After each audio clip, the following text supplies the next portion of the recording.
Assalamualaikum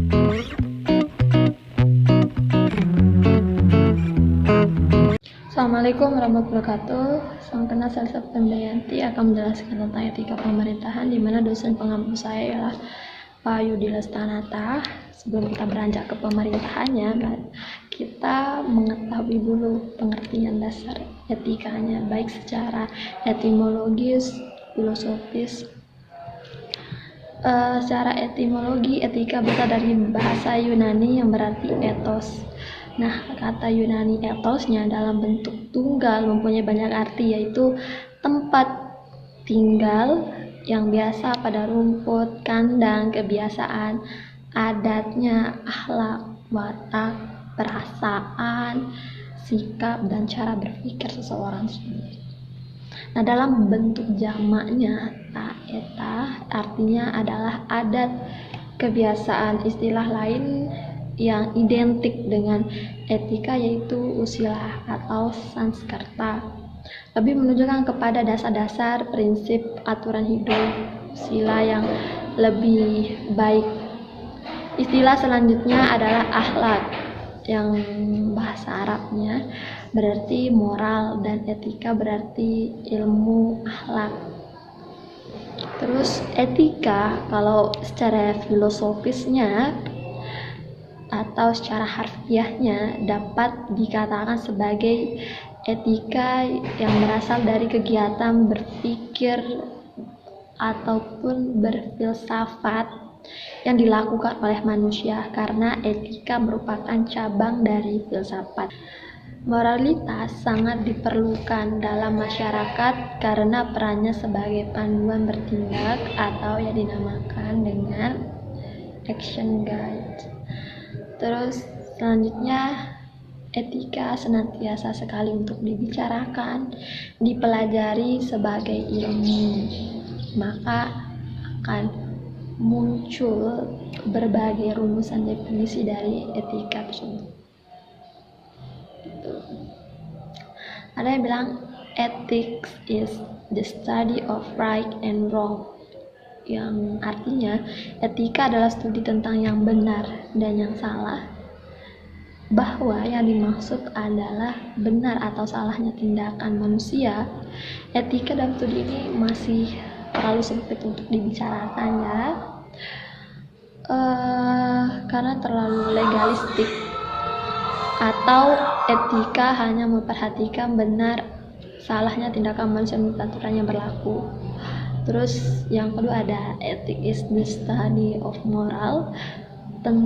Kalau ini tentang pandangan moral dan tindakan manusia itu sendiri, dan menunjukkan objek itu lebih menunjukkan ke objek material etika tersebut.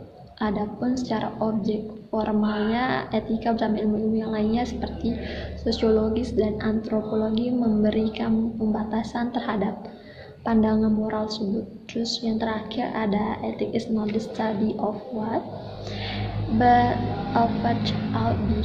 Ketika etika bukanlah studi tentang apa yang ada, melainkan apa yang seharusnya. Mungkin yang terakhir ini ialah apa yang seharusnya kita lakukan. Itu yang tadi itu mungkin yang kembali lagi yang pertama, benar dan salahnya tindakan dari manusia itu sendiri.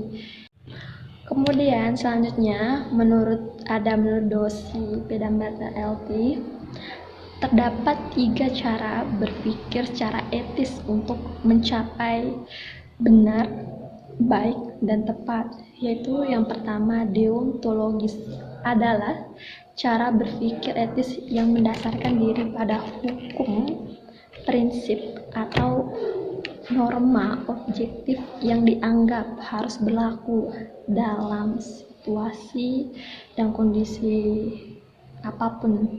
Nah, suatu tindakan yang dapat dikategorikan dalam etika deontologis adalah melaksanakan kewajiban terhadap tugas dan fungsi yang didasarkan pada hukum dan norma sosial yang dipergunakan. Itu yang pertama, deontologis. Intinya kalau deontologis itu ya mengikuti aturan hukum lah dalam bersosialisasi itu, karena kan kita makhluk hidup. entah individu per individu, kelompok maupun kelompok, individu per kelompok, itu sudah diatur oleh hukum. Jadi tidak bisa untuk sewenang-wenangnya, sebebas-bebasnya untuk melanggar aturan hukum itu tersebut, karena ada hak-hak orang lain yang harus kita hargai juga. Makanya yang kedua, tindakan ini perlu adanya sifat yang dapat merealisasikan suatu kewajiban yang didasarkan pada hukum. Sifat tersebut adalah kejujuran, bersikap adil, taat pada hukum, dan saling menghormati. Nah, kadang kejujuran dan bersikap adil ini sulit sekali kita untuk laksanakan, itu sulit sekali. Tapi ya kalau mau kita berperilaku secara baik, benar dan tepat, berarti harus diusahakan, bukan diusahakan saja tapi dipertahankan.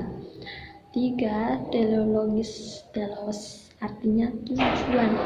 Cara berpikir teleologis ini bukan tidak mengacuhkan atau mengindahkan terhadap hukum, lebih jauh berpikir teleologis tetap mengakui prinsip-prinsip hukum, tetapi keberadaan hukum bukan merupakan ukuran terakhirnya. Nah, tujuan dan berikut akibatnya lebih penting dan lebih diprioritaskan daripada hukum. Akan tapi dilihat terlebih dahulu kapan etika teologis ini diterapkan. Nah, 4 pertanyaan selanjutnya yang lebih sentral etika teologis menurut IP dan LT ialah apakah suatu tindakan itu bertolak dari tujuan yang baik? Terus, dan apakah tindakan yang tujuannya baik itu juga berakibat baik? Berakibat baik padahal tujuannya baik, tapi kadang-kadang yang kita lakukan salah meskipun itu tujuannya baik. Yang terakhir, kontekstual. Etika ketika dalam hal ini yang paling penting untuk ditanyakan sebelum melakukan sesuatu bukanlah yang secara universal benar, bukan pula apa yang secara umum baik, tetapi apa yang secara kontekstual paling pantas dan paling bisa dipertanggungjawabkan. Jadi ini tidak berbicara masalah benar dan baiknya, tapi yang kita lakukan itu pantas gak untuk kita pertanggungjawabkan nantinya. Oleh karena itu, bukan yang benar dan baik, tetapi apa secara kontekstual paling tepat untuk dilakukan saat itu. Jadi itu saja penjelasan dari saya. Apabila ada kekurangan, mohon maaf. Wabillahi taufiq wal hidayah. Wassalamualaikum warahmatullahi wabarakatuh.